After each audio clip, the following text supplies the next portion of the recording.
90 minutes business, l'invité. Avec nous ce midi, Arnaud Chouraki, directeur général de MCI Group France. MCI Group, agence événementielle depuis 1987. Et c'est le secteur de l'événementiel, finalement, dans son ensemble, qui se repense. Après le Covid, qui a mis l'événementiel à genoux, les conflits géopolitiques, les difficultés pour recruter. Il faut se réorganiser, Arnaud Chouraki. Pourquoi vous mettez en place, pourquoi vous vous réorganisez, vous voulez mettre en place cette convention collective spécifique au secteur ? Bonjour. Alors déjà, la convention collective spécifique au secteur, ça n'a échappé à personne que pendant la crise, l'événementiel a été souvent cité par le président de la République. On a payé un lourd tribut, on en a parlé longuement ici même à plusieurs reprises. Et effectivement, nous étions pas très représentatifs, nous étions rangés de façon assez minoritaire dans différentes conventions collectives. Et c'est vrai qu'aujourd'hui, pour peser dans les discussions, les négociations, même si on a fait un super boulot avec l'association L'événement à l'époque, pour être représenté et en tout cas alerté sur les enjeux de cette crise dans notre industrie, on s'est dit que c'était le bon moment pour aligner tout ça derrière une convention collective qui soit représentative de notre activité. Alors vous êtes en discussion depuis plusieurs mois avec le gouvernement. Première question, quand pensez-vous que ça peut aboutir? Et ensuite, qu'est-ce qu'il y aura concrètement dedans qui va changer? Alors, en fait, ce qui est important, c'est qu'effectivement, nos métiers ont des spécificités. C'est quand même des métiers assez pointus, malgré tout. Et en fait, ce qui était important, c'était de pouvoir réunir l'ensemble de la filière, de nos agences, de nos partenaires, autour de cette convention collective, pour aligner aussi des conditions sociales, des méthodes de travail et ainsi de suite. Donc aujourd'hui, on est en discussion avec la DGT sur la forme que va prendre cette convention collective. L'objectif, c'est un vote deuxième semestre 2023, une mise en application en 24, parité en 25. Donc ça avance très bien. Il y a un groupe de travail au sein de l'association L'événement qui prend en charge la construction de cette convention collective. Et aujourd'hui, oui, on est vraiment engagé, fier et très positif sur l'issue de cette initiative. Jean-Marc. Oui, pour qu'il y ait une convention collective, il faut qu'il y ait une structuration de la profession. Vous avez donc créé une branche, et puis il faut qu'il y ait des syndicats en regard aussi pour pouvoir. Est-ce que les syndicats eux-mêmes s'associent à votre démarche ou est-ce qu'ils considèrent que finalement le statu quo est plutôt préférable? Non, aujourd'hui, il va y avoir des discussions avec les partenaires sociaux qui vont s'enclencher là au printemps, naturellement. Donc, c'est fait d'une façon extrêmement précise, rythmée, chartée, comme ça doit l'être. On en est au début des discussions, encore une fois. On travaille sur la forme là, avec la DGT, donc on va maintenant ouvrir les discussions. Mais de toute façon, on ne pouvait pas rester sur un statu quo.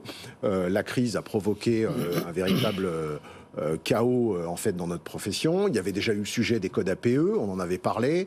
On est tellement polymorphe dans notre activité que c'est ça, c'est les statuts des agences. Mais c'est ça. En réalité, c'est alors les codes APE, c'est un autre sujet, et puis la convention collective. Mais en réalité, c'était pareil, étant minoritaire dans plusieurs conventions existantes, la pub, foire et salon, enfin voilà, Syntec, il y en avait plusieurs. C'était pas clair et en tout cas on ne pouvait pas avoir un discours de poids de notre activité auprès des institutions.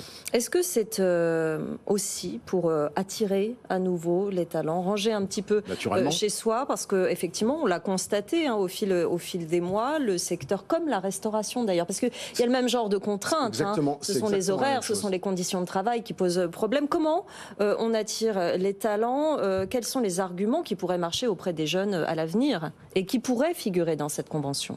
Alors, on fait un métier honnêtement merveilleux, de passionné. Réellement, on a la chance de côtoyer les plus grands événements, les plus grandes entreprises, de construire des stratégies, des événements qui sont absolument fantastiques, valorisants pour chacun de nos talents dans nos entreprises. C'est extrêmement gratifiant.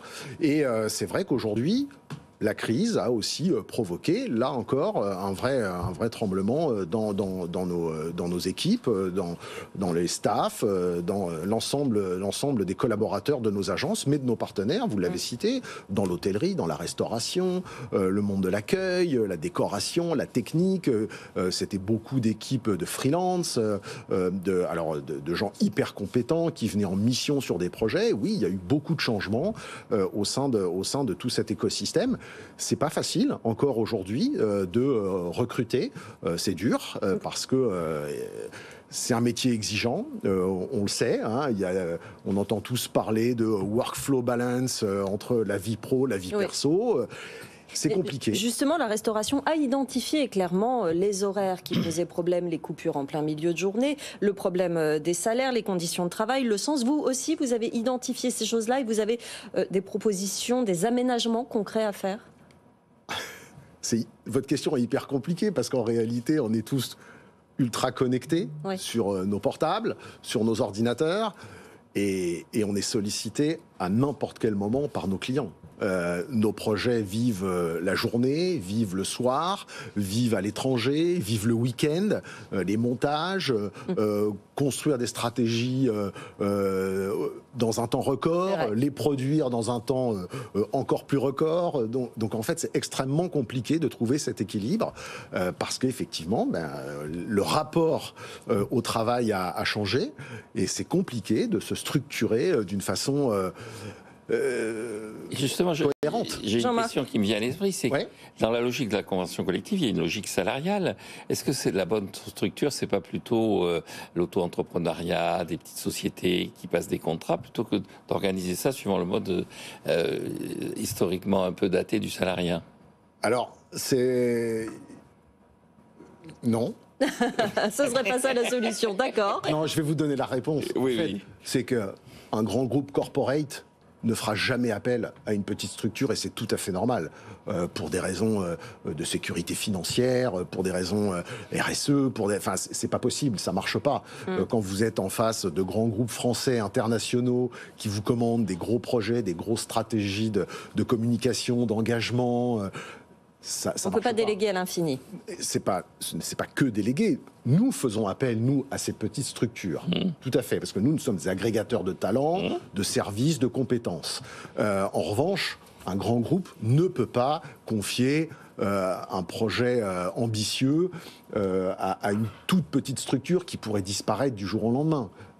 C'est pas envisageable. Donc, ce modèle-là existe, il existe depuis longtemps. Auparavant, c'était des freelances. Aujourd'hui, effectivement, ils se sont structurés avec des petites sociétés agiles parce qu'ils avaient envie d'indépendance aussi, ce qui est tout à fait compréhensible. Et puis, beaucoup se sont délocalisés et travaillent pour des entreprises de façon indépendante, auto-entrepreneurs et ainsi de suite. Bon, work in progress, vous reviendrez nous en parler quand ce sera vraiment avec plaisir. Fait, voilà, avec le gouvernement. Les discussions sont en cours. En tout cas, merci beaucoup Arnaud Chouraqui, directeur général de MCI Group France, d'être venu nous voir.